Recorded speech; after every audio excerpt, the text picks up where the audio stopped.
ಉತ್ತಮ ಸ್ತ್ರೀಯಾಗಲು 32 ಸೂತ್ರಗಳು. 1. ಮನೆಯಲ್ಲಿ ಹೆಣ್ಣನ್ನು ಲಕ್ಷ್ಮಿ ಎಂದು ಹೇಳುತ್ತಾರೆ. ಅಂತಹ ಲಕ್ಷ್ಮಿಯು ಹೇಗೆ ಇರಬೇಕು ಎಂದರೆ, ಮನೆಯಲ್ಲಿರುವ ಹೆಣ್ಣು ಯಾವಾಗಲೂ ನಗುತ್ತಾ ಇರಬೇಕು. ಅದು ಗಂಡನಿಗೆ ಮತ್ತು ಮನೆಗೆ ಯಶಸ್ಸು ತರುತ್ತದೆ. 2. ಮನೆಯಲ್ಲಿರುವ ಹೆಣ್ಣು ಬ್ರಾಹ್ಮಿ ಮುಹೂರ್ತದಲ್ಲಿ ಎದ್ದು ಸ್ನಾನ ಮಾಡಿ ಮನೆಯನ್ನು ಸ್ವಚ್ಛಗೊಳಿಸಿ ಹೊಸ್ತಿಲು ಭಾಗಕ್ಕೆ ಅರಿಶಿನ ಕುಂಕುಮ ಇಟ್ಟು ರಂಗೋಲಿ ಹಾಕಬೇಕು. 3. ಮನೆಯ ಬಾಗಿಲನ್ನು ಲಕ್ಷ್ಮಿ ಎಂದು ಕರೆಯಲಾಗುತ್ತದೆ, ಆದ್ದರಿಂದ ಮನೆಯ ಹೊಸ್ತಿಲು ಯಾವಾಗಲೂ ಶುಭ್ರವಾಗಿರಬೇಕು. 4. ಮನೆಯ ಅಂಗಳದಲ್ಲಿ ಪೂರ್ವಾಭಿಮುಖವಾಗಿ ತುಳಸಿ ಗಿಡ ಇರಬೇಕು, ಅದಕ್ಕೆ ಮನೆಯ ಹೆಣ್ಣು ಪ್ರತಿದಿನ ಪೂಜೆ ಮಾಡಬೇಕು.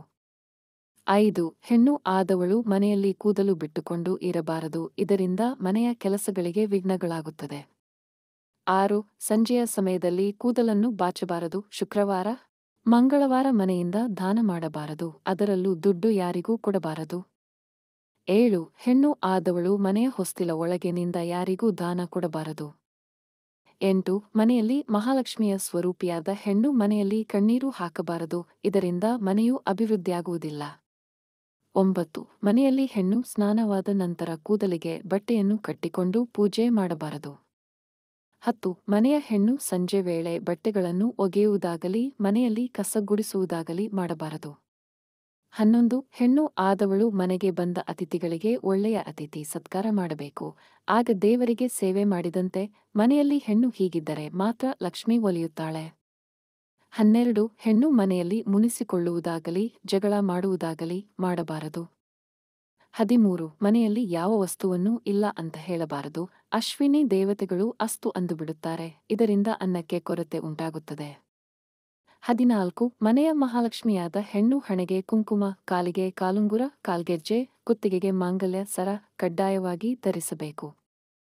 15. ಹೆಣ್ಣು ಆದವಳು ಮನೆಯಲ್ಲಿ ಕಾಲನ್ನು ನೆಲಕ್ಕೆ ಒರೆಸುತ್ತಾ ನಡೆಯಬಾರದು, ಕಾಲನ್ನು ಎತ್ತಿ ನಡೆದಾಡಬೇಕು. 16. ಹೆಣ್ಣು ಆದವಳು ಮೈತುಂಬ ಬಟ್ಟೆ ಧರಿಸಬೇಕು, ಯಾವುದೇ ಕಾರಣಕ್ಕೂ ಹೊಕ್ಕಳು ಬಳ್ಳಿ ಇತರರಿಗೆ ಕಾಣಬಾರದು. 17. ಯಾವುದೇ ಕಾರಣಕ್ಕೂ ಮಹಿಳೆಯರ ಪಾದದಲ್ಲಿ ಓಡದಿರಬಾರದು. 18. ಮಹಿಳೆಯರ ಬಾಯಿಂದ ದುರ್ವಾಸನೆ ಬರಬಾರದು. 19. ಸ್ತ್ರೀ ಬಾಯಿಂದ ಯಾವುದೇ ಕಾರಣಕ್ಕೂ ಕೆಟ್ಟ ಮಾತುಗಳು ಬರಬಾರದು. 20. ಸ್ತ್ರೀಯು ಮನೆಯನ್ನು ಸ್ವಚ್ಛವಾಗಿಟ್ಟುಕೊಳ್ಳಬೇಕು, ಮನೆಯಲ್ಲಿ ಜೇಡರ ಬಲೆ, ಧೂಳು ಕಟ್ಟಬಾರದು, ಇದರಿಂದ ನಕಾರಾತ್ಮಕ ಶಕ್ತಿ ಹೆಚ್ಚುತ್ತದೆ. 21. ಸ್ತ್ರೀಯರು ಪ್ರತಿನಿತ್ಯ ಕಾಲಿಗೆ ಅರಿಶಿನ ಹಚ್ಚಬೇಕು. ಸ್ತ್ರೀಯರು ಪ್ರತಿನಿತ್ಯ ಗೋಧೂಳಿ ಸಮಯದಲ್ಲಿ ದೇವರ ಕೋಣೆ ಹಾಗೂ ಮನೆಯ ಮುಂದೆ ದೀಪವನ್ನು ಹಚ್ಚಬೇಕು, ಇದರಿಂದ ಲಕ್ಷ್ಮೀದೇವಿಯು ಸಂತೋಷಗೊಳ್ಳುತ್ತಾಳೆ. 22. ಸ್ತ್ರೀಯರು ಪ್ರತಿನಿತ್ಯ ತಲೆಗೆ ಒಂದು ಹೂವನ್ನಾದರೂ ಇಟ್ಟುಕೊಳ್ಳಬೇಕು. 23. ಸ್ತ್ರೀಯರು ತನಗಿಂತ ದೊಡ್ಡವರಿಗೆ ಮತ್ತು ಚಿಕ್ಕವರಿಗೂ ಗೌರವವನ್ನು ಕೊಡಬೇಕು. 24. ಸ್ತ್ರೀಯರು ಸಂಸ್ಕೃತಿ ಮತ್ತು ಪರಂಪರೆಯನ್ನು ಮುಂದುವರಿಸಿಕೊಂಡು ಹೋಗಬೇಕು. 25. ಸ್ತ್ರೀಯು ಉಳಿತಾಯ ಮಾಡುವ ಗುಣವನ್ನು ಹೊಂದಿರಬೇಕು, ಬೇಕಾಬಿಟ್ಟಿ ಖರ್ಚು ಮಾಡಬಾರದು. 26. ಸ್ತ್ರೀಯಾದವಳು ಮನೆಯವರಿಗೆ ಕಷ್ಟದ ಸಮಯದಲ್ಲಿ ಧೈರ್ಯ ಮತ್ತು ಸಲಹೆಗಳನ್ನು ಕೊಡಬೇಕು.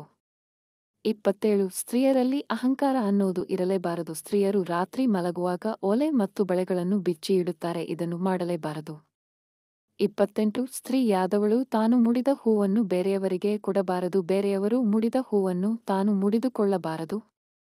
29. ಸ್ತ್ರೀಯಾದವಳು ಯಾವುದೇ ಕಾರಣಕ್ಕೂ ದೇವರ ಪೂಜೆಗೆ ಕಪ್ಪು ಬಟ್ಟೆಗಳನ್ನು ಧರಿಸಬಾರದು. 30. ಸ್ತ್ರೀಯಾದವಳು ರಾತ್ರಿ ವೇಳೆ ಕೋಪಿಸಿಕೊಂಡು ಊಟ ಮಾಡದೆ ಮಲಗಬಾರದು. 31. ಸ್ತ್ರೀಯಾದವಳು ಕಾಲ ಮೇಲೆ ಕಾಲು ಹಾಕಿ ಕುಳಿತುಕೊಳ್ಳುವುದು, ಕಾಲು ಅಲುಗಾಡಿಸುವುದು ಮಾಡಬಾರದು. 32. ಸ್ತ್ರೀಯಾದವಳು ಯಾವುದೇ ಕಾರಣಕ್ಕೂ ಯಾವ ವಸ್ತುವನ್ನು ಎಡಗೈಯಿಂದ ಬೇರೆಯವರಿಗೆ ಕೊಡಬಾರದು. ಎಲ್ಲರಿಗೂ ಶುಭವಾಗಲಿ. ಧನ್ಯವಾದಗಳು. ಉತ್ತಮ ಮಾಹಿತಿಗಾಗಿ ಶಿವ ಕಾರಂತರು ಮಾಹಿತಿ ಶಾಲೆ ಚಾನಲ್ ಅನ್ನು ಲೈಕ್, ಶೇರ್ ಮತ್ತು ಸಬ್ಸ್ಕ್ರೈಬ್ ಮಾಡಿ. ಧನ್ಯವಾದಗಳು.